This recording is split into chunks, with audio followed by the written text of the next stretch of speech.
नमस्कार दोस्तों, study with Sunil में आपका स्वागत करता हूँ। हमारे चैनल में पहली बार विजिट कर रहे हैं तो सब्सक्राइब कर दीजिए तथा बेल आइकन को दबाइए, जिससे आपको समय समय पर नोटिफिकेशन मिलती रहे। तो दोस्तों, आज मैं आपको गांधी युग के बारे में पढ़ाने जा रहा हूँ।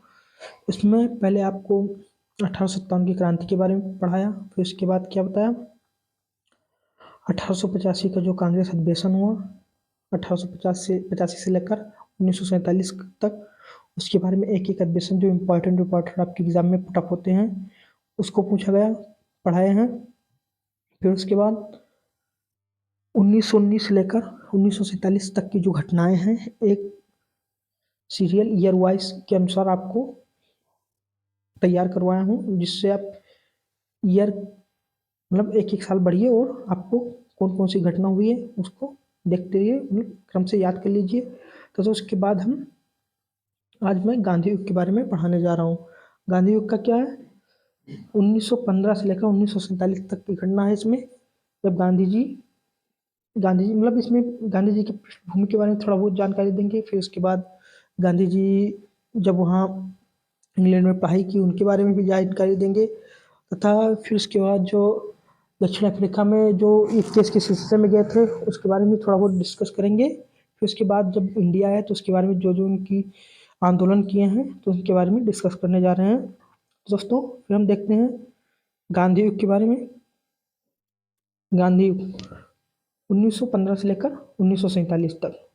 महात्मा गांधी जी की जो पृष्ठभूमि है उनके बारे में थोड़ा बहुत डिस्कस कर रहे हैं। गांधी जी का जन्म कब हुआ था? गांधी जी का जन्म 2 अक्टूबर 1869 में हुआ था।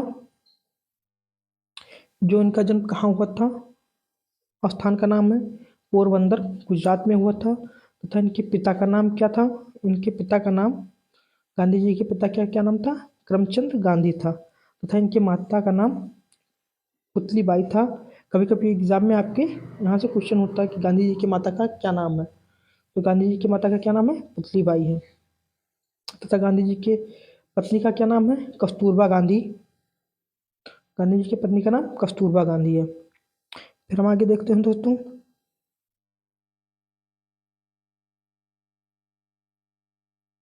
ये गांधी जी को महात्मा की उपाधि किसने दी थी? गांधी जी को महात्मा की उपाधि रविन्द्रनाथ टैगोर ने दी थी।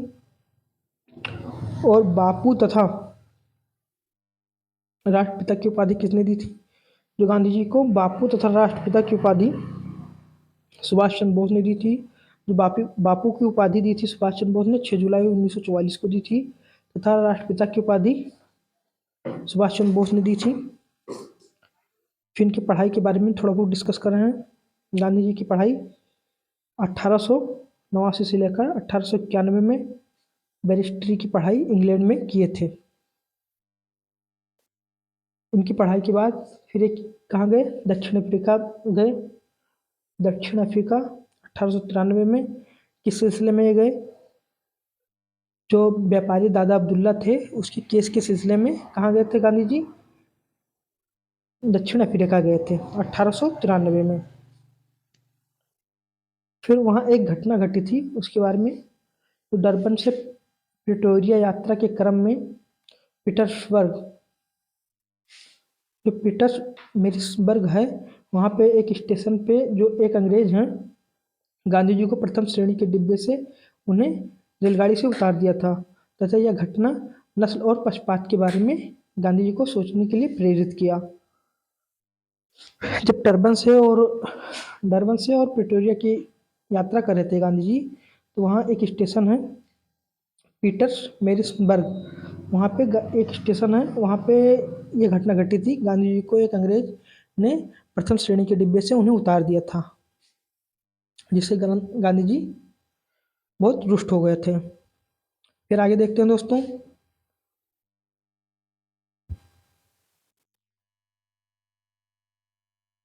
दक्षिण अफ्रीका में गांधी जी ने 1894 में नटल इंडिया कांग्रेस की स्थापना की थी। गांधी जी ने कब स्थापना की? 1894 में नटल इंडिया कांग्रेस की स्थापना की। फिर अगला 1903 में 1903 में गांधी जी की बारे में देखते हैं। 1903 में गांधी जी ने द इंडिया ओपिनियन नामक पत्र लिखा, जो 1903 में गांधी जी ने ये पत्र प्रकाशित की थी। फिर उसके बाद 1904 में डरबन से 84 मील दूर फिनिक्स आश्रम की स्थापना की थी। 1903 में द इंडियन ओपिनियन नामक पत्र निकाला था। उसके बाद 1904 में क्या किए थे, डरबन से 84 मील दूर एक फिनिक्स आश्रम की स्थापना किए थे। तो 1906 में क्या हुआ, 1906 में प्रथम सत्याग्रह प्रयोग दक्षिण अफ्रीका में किए थे। जो प्रथम सत्याग्रह पूछा जाएगा तब 1906 में गांधी जी ने कहाँ किया था, दक्षिण अफ्रीका में किया था। फिर अगला 1908 की घटनाएं देखते हैं। 1908 में गांधी जी दक्षिण अफ्रीका में पहली बार जेल गए थे। 1906 में प्रथम सत्याग्रह कब हुआ था, दक्षिण अफ्रीका में। फिर उसके बाद 1908 में गांधी जी दक्षिण अफ्रीका में पहली बार जेल गए थे। फिर 1909 की घटनाएं देखते हैं। 1909 में इंग्लैंड से दक्षिण अफ्रीका आते समय हिंद स्वराज नामक पुस्तक जो है गांधी जी ने लिखी थी। किस भाषा में लिखी थी, गुजराती भाषा में लिखी थी। 1909 में जो इंग्लैंड से दक्षिण अफ्रीका आते समय गांधी जी ने हिंद स्वराज नामक बुक लिखे थे। वो किस भाषा में लिखे थे, गुजराती भाषा में लिखे थे। फिर आगे देखते हैं दोस्तों।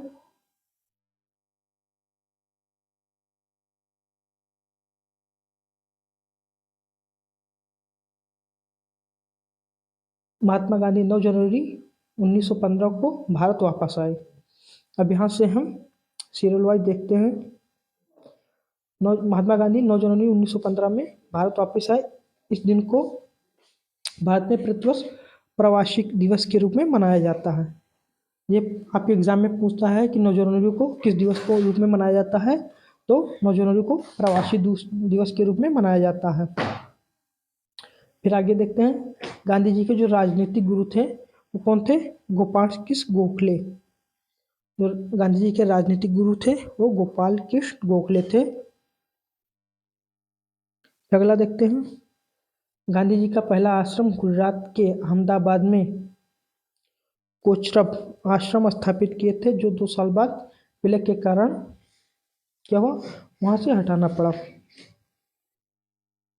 तो गांधी जी ने गुजरात के अहमदाबाद में कोचरब आश्रम के स्थापित किए थे। 2 साल बाद विलय के कारण वहाँ से फिर स्थानांतरण हो गए थे।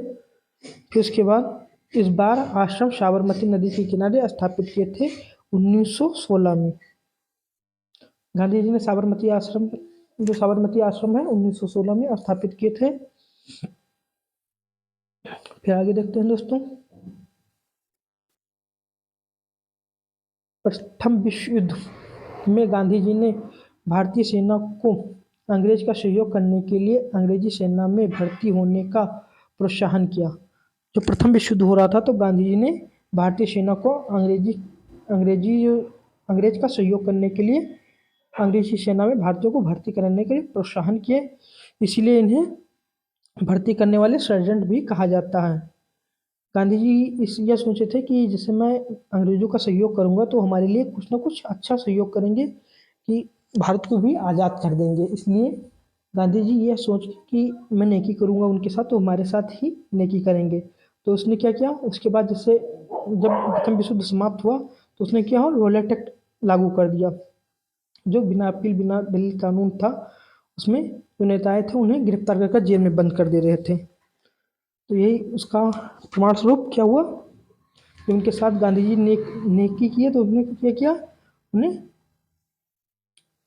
जो रोलेट एक्ट लागू कर दिया था अंग्रेजों ने। तो दूसरे विश्व युद्ध में इसका परिणाम उनको अंग्रेजों को भुगतना पड़ा।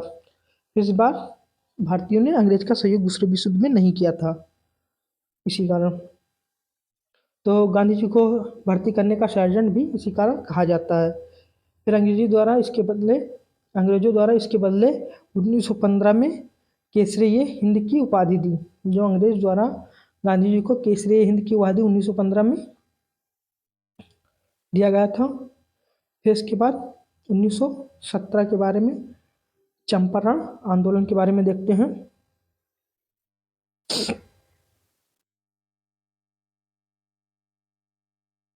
चंपारण आंदोलन 1917 की घटनाएं। बिहार के एक स्थानीय नेता राजकुमार शुक्ल थे। वे गांधी जी से मिले और चंपारण बिहार के बारे में बताया। तो गांधी जी, राजकुमार शुक्ल हैं, वो गांधी जी से मिले और चंपारण बिहार के बारे में उन्हें बताया और वहाँ 3 कठिया प्रणाली जानकारी दी और गांधी जी को चंपारण चलने को कहा। जो राजकुमार शुक्ल हैं वो गांधी जी से कहे कि तुम आप चंपारण आइए, तो उन्हें चंपारण आने के लिए मतलब आमंत्रित किए। फिर उसके बाद देखते हैं दोस्तों, अंग्रेज बागान मालिक ने किसान से करार कर करार जो कर लिया था कि वे अपनी भूमि के 3/20 हिस्से पर नील की खेती अवश्य करेंगे। मतलब जो अंग्रेज थे वो किसान मालिक से यह करार कर लिए थे कि आप अपने ज़मीन पे ही 3/20 कट्ठे में नील की खेती अवश्य ही करना पड़ेगा। इसलिए 3 कठिया प्रणाली भी इसे नाम दिया गया था कि 3 मतलब 20 कट्ठे में 3 कट्ठे पर नील की खेती करना पड़ेगा, जिससे भूमि बंजर हो जाती थी और किसानों को जो फसल उगाने में कठिनाई करनी पड़ती थी। तो इसलिए गांधी जी के सहयोग से राजकुमार शुक्ल ने उन्हें बिहार चंपारण आने के लिए निमंत्रित किए थे।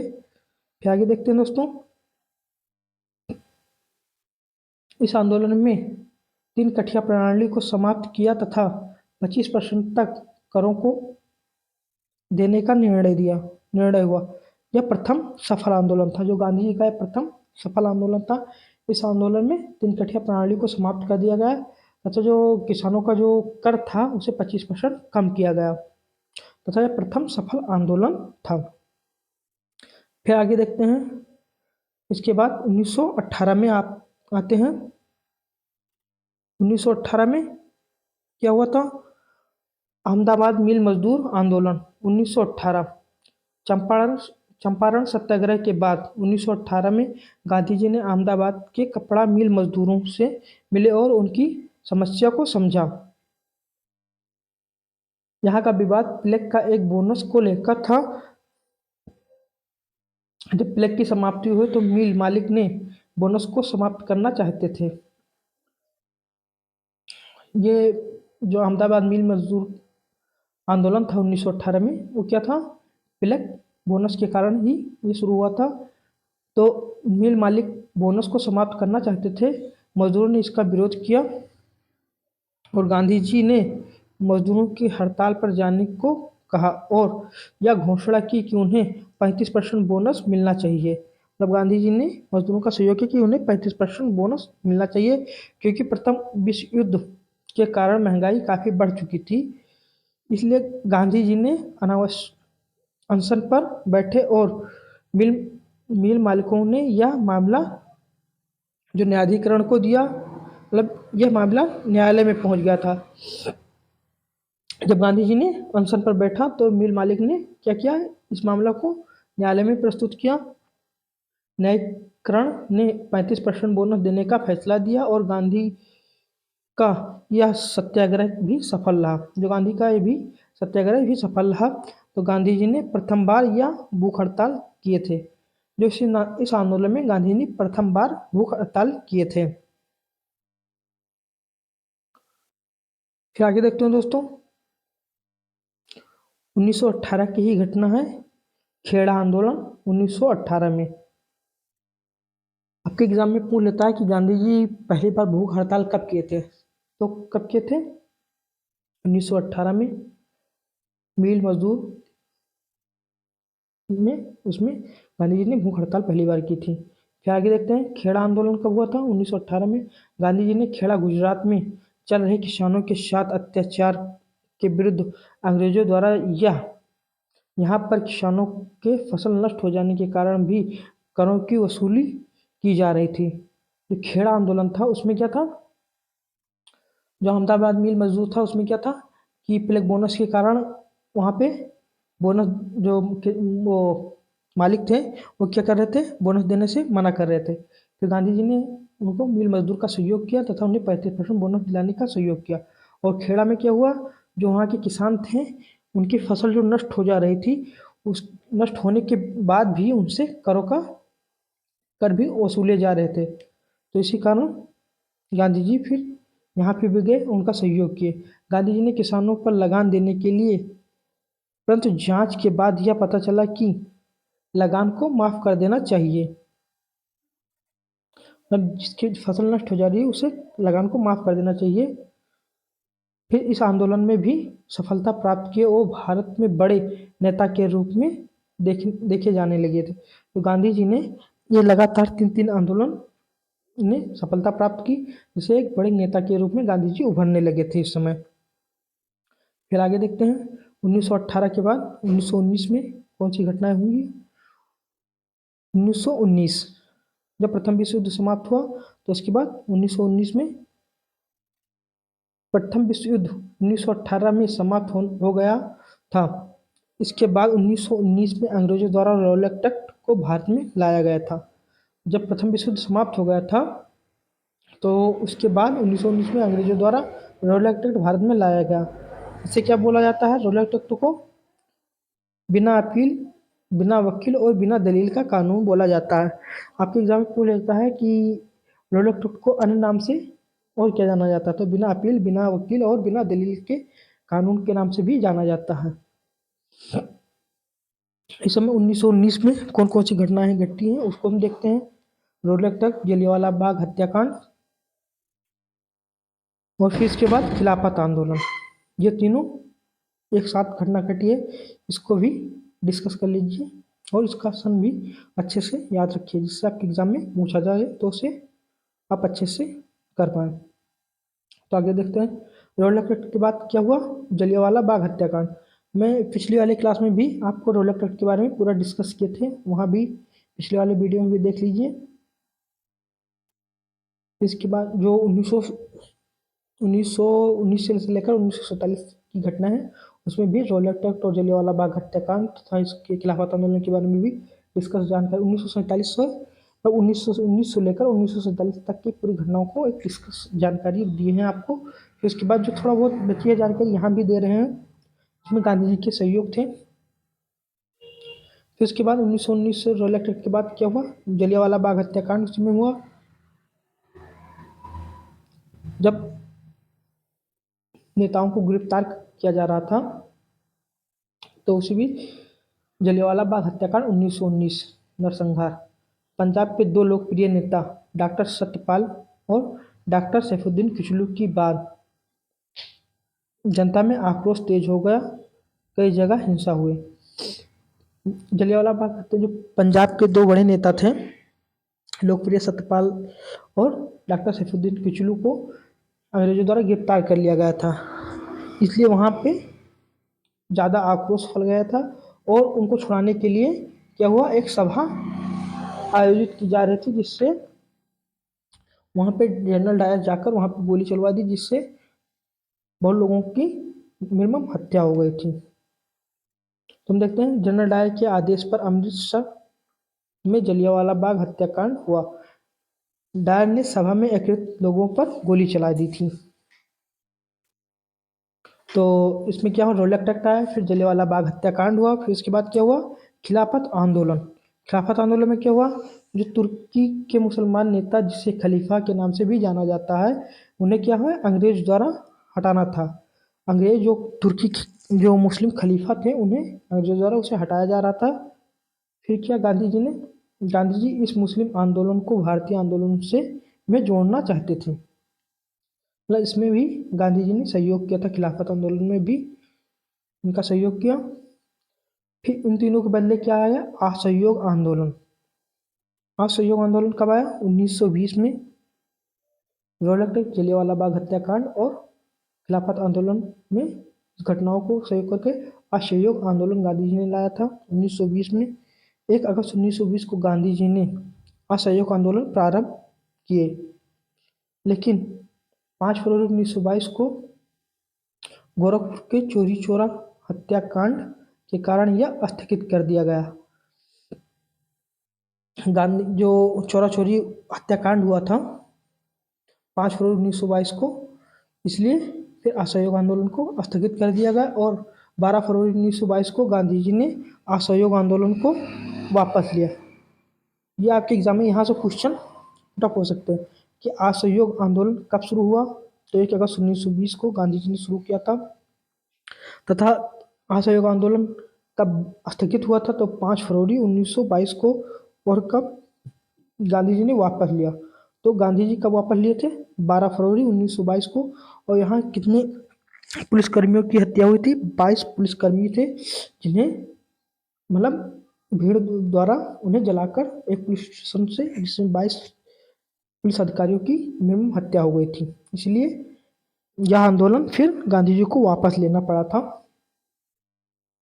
क्या क्या देखते हैं स्वराज पार्टी।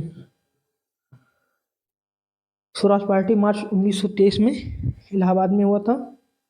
मोतीलाल नेहरू और चित्तरंजन दास इस पार्टी का गठन किए तथा विधान परिषद के चुनाव में भाग लेना। स्वराज पार्टी का गठन कब हुआ था 1923 में हुआ था और मोतीलाल नेहरू चित्तरंजन दास इस पार्टी का गठन किए थे तथा विधान परिषदों के चुनाव में भाग लेना था इसका मकसद। फिर अगला देखते हैं कांग्रेस अधिवेशन। कांग्रेस अधिवेशन 1924। तो इसके बाद 1924 में क्या हुआ कांग्रेस अधिवेशन कर्नाटक में बेलगांव में हुआ था। इसकी अध्यक्षता किसने की थी गांधी जी केवल एक बार। जो कांग्रेस अधिवेशन के जो केवल एक बार अध्यक्ष बने गांधी जी कब बने थे 1924 में बने थे कर्नाटक के बेलगांव में बने थे। फिर अगला 1924 के बाद 1926 के बारे में देखते हैं।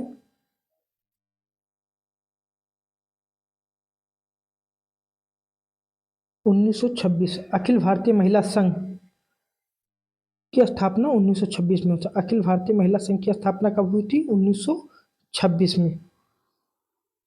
इसको नोट डाउन कर लीजिए। फिर अगला देखिए साइमन कमीशन 1927 में।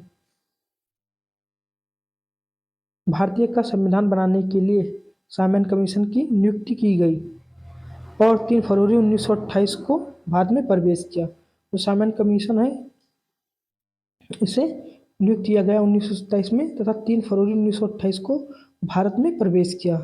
जिसे आपके एग्जाम में भी पूछ सकता है कि साइमन कमीशन भारत में कब आया तो 3 फरवरी 1928 को भारत में आया। फिर लाठियों के प्रहार से लाला लाजपत राय की मृत्यु हो गई। जो साइमन कमीशन आया तो इसके विरोध में लोग साइमन कमीशन गो बैक का नारा दे रहे थे। तो इसी बीच पंजाब में क्या हुआ लाला लाजपत राय को लाठियों के प्रहार से उनकी हत्या हो गई थी। नोट देखिए 1927 में बटलर कमेटी बनी थी जिसका मुख्य उद्देश्य था सरकार और राज्यों के बीच क्या है संबंधों में सुधार करना। मैं इसके साइमन कमीशन के बारे में भी पिछली वीडियो में भी डिस्कस जानकारी की है उसको देख लीजिएगा। फिर 1928 में क्या हुआ नेहरू रिपोर्ट। नेहरू रिपोर्ट क्या है उसकी अध्यक्षता किसने की थी नेहरू रिपोर्ट की अंसारी और मोतीलाल नेहरू। नेहरू रिपोर्ट का गठन 1928 में। आपके एग्जाम में यहाँ से डायरेक्ट क्वेश्चन पूछ सकता है कि नेहरू रिपोर्ट की गठन कब हुई थी तो 1928 में। साइमन वापस जाओ के नारे लग रहे थे तथा अंग्रेजों ने भारतीयों को संविधान बनाने के लिए चुनौती दी और भारतीयों ने यह स्वीकार कर लिया। 7 सदस्यों की एक टीम बनी और संविधान सभा का निर्धारण किया और फिर एक रिपोर्ट बनाई जिसे नेहरू रिपोर्ट भी कहते हैं। यहाँ से हमारा संविधान बनना शुरू हो गया था। जैसे अंग्रेजों ने चुनौती दी कि आपको संविधान नहीं बना सकते तो उसके बाद 7 सदस्यीय टीम भारतीयों ने बनाया और उसके बाद यहाँ संविधान का निर्धारण शुरू किया और एक रिपोर्ट बनाई जिसे नेहरू रिपोर्ट भी कहते हैं। फिर आगे देखते हैं दोस्तों कांग्रेस अधिवेशन 1929 में क्या हुआ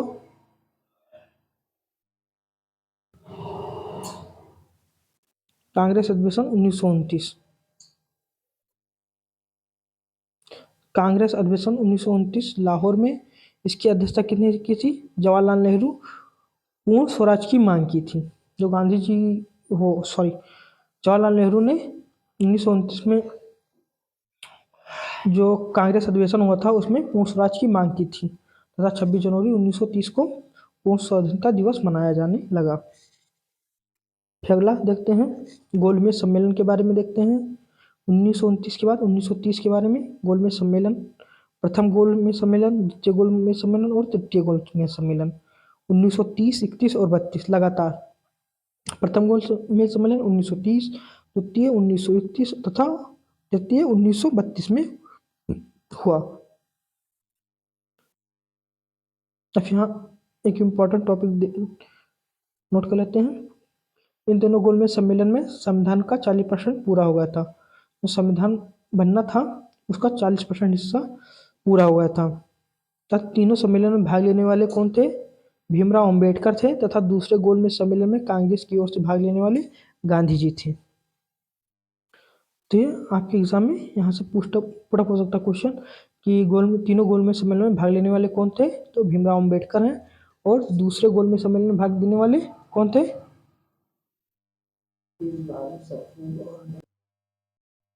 तो दोस्तों दूसरे गोलमेज सम्मेलन में किसने भाग लिया? महात्मा गांधी ने। और तेज बहादुर सुप्रू भी थे जो भीमराव अंबेडकर के साथ तीनों सम्मेलनों में भाग लिए थे। गोलमेज सम्मेलन में तीनों भाग लिए थे, एक तेज बहादुर सुप्रू और भीमराव अंबेडकर। फिर आगे देखते हैं दोस्तों 1930 में सविनय अवज्ञा आंदोलन 1930। इसमें क्या हुआ? 1930 में 11 सूत्री मांग, गांधी इरविन डांडी मार्च 12 मार्च 1930 से लेकर 6 अप्रैल 1930 तक का हुआ। जब आप एग्जाम पूछना है डांडी मार्च कब से कब तक था, तो 12 मार्च 1930 से लेकर 6 अप्रैल 1930 तक डांडी मार्च चला। कहाँ से शुरू हुआ? अहमदाबाद के साबरमती से डांडी गुजरात तक यह आंदोलन चला। इस आंदोलन का अन्य नाम क्या है? नमक आंदोलन के नाम से भी जाना जाता है। इसमें शुरुआत में कितने सहयोगी थे? 78 सहयोगी द्वारा शुरू किया गया था तथा इसकी जो दूरी थी 241 मील की दूरी तय की गई थी। फिर अगला देखते हैं महिलाओं की सबसे ज़्यादा भागीदारी इसमें थी तथा 5 मार्च 1931 को गांधी इरविन समझौता हुआ। आपके एग्जाम में डांडी मार्च से क्वेश्चन यहाँ से पूछ सकता है। सविनय अवज्ञा आंदोलन 1930 में हुआ। तो फिर डांडी मार्च से कब शुरू हुआ था? 12 मार्च 1930 से लेकर 6 अप्रैल 1930 तक। कहाँ से हुआ था? साबरमती आश्रम से डांडी तक हुआ था तथा इसे नमक आंदोलन के नाम से भी जाना जा सकता। आपके एग्जाम में पूछा था कि कितने जो डांडी मार्च हुआ था वो कितने मील की दूरी की यात्रा हुई थी? तो 241 मील की दूरी की यात्रा हुई थी।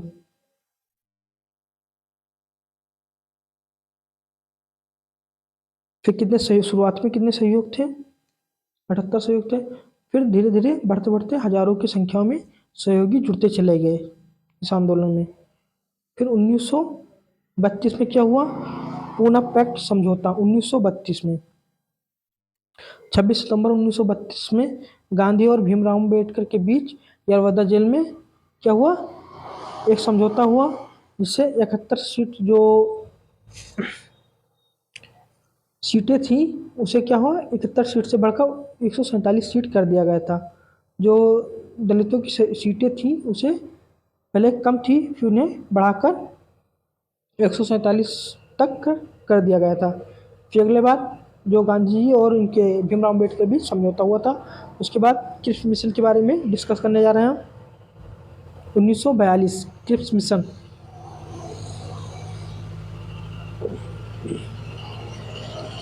Cripps mission 1942। इस मिशन में भारत का संविधान 60% बनकर तैयार हो गया था। इस समय भारत का वायसराय कौन था? लॉर्ड लिंथिन गो थे।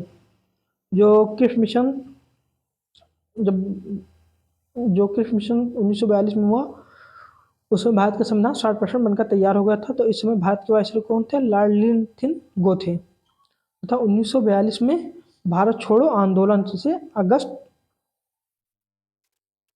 अगस्त 1942 को शुरू हुआ। भारत छोड़ो आंदोलन 8 अगस्त 1942 सबसे पहले बम्बई और कोलकाता से शुरू हुआ। तब भारत छोड़ो आंदोलन गांधी जी के नेतृत्व में हुआ। जो भारत छोड़ो आंदोलन हुआ वो किसके नेतृत्व में हुआ? गांधी जी के नेतृत्व में हुआ। तथा इसे पोस्टडेटेड चेक है या आगे की तारीख, गांधी जी ने इसे क्या कहा? पोस्टडेटेड चेक है या आगे की तारीख का चेक है जिसका बैंक डूबने वाला है। गांधी जी से आपके एग्जाम में एक टैगलाइन पूछ सकता है कि किसने कहा था पोस्ट टैग एक चेक है जिससे आगे की तारीख का चेक है जिसका बैंक डूबने वाला है। तथा यह अंतिम सबसे बड़ा आंदोलन था। इसमें क्या हो रहा था? इसमें जीरो ऑपरेशन जीरो आवर चलाकर बड़े नेताओं तथा गांधी जी को गिरफ्तार कर गांधी जी को कहाँ रखा गया था? इसमें बड़े बड़े नेताओं को गिरफ्तार कर लिया जा रहा था ऑपरेशन जीरो आवर चलाकर। तो गांधी जी को आगा कहाँ? पैलेस में रखा गया था गांधी जी को गिरफ्तार कर। फिर आगे देखते हैं 1947। 1947 में क्या हुआ? लॉर्ड माउंटबेटन की योजना के अनुसार भारत और पाकिस्तान को दो अलग देश में बना दिए गए। फिर उसके बाद क्या हुआ? बिरला भवन 1930 सॉरी बिरला भवन 30 जनवरी 1948 में। 1947 के बाद जब भारत और पाकिस्तान दो अलग देश बन गए, फिर उसके बाद यह घटना 30 जनवरी 1948 की है, बिरला हाउस की।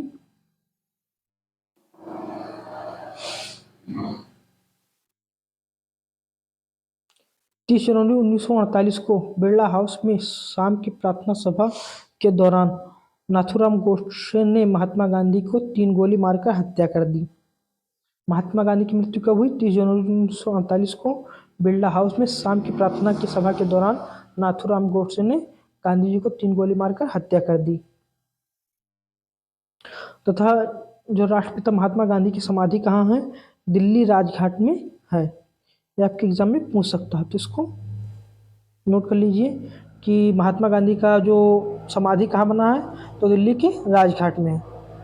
तो दोस्तों हमारा गांधी युग यहाँ कंप्लीट हो गया। आपका आधुनिक भारत कंप्लीट हो गया। आपको वीडियो रिवाइज करिए तथा मैं आपको प्रैक्टिस सेट करवाऊंगा जिसमें आपको ज़्यादा से ज़्यादा क्वेश्चन तैयार हो जाएंगे और अपने दोस्तों को भी जोड़िए जिससे उनकी भी तैयारी अच्छे से हो। थैंक यू, धन्यवाद दोस्तों।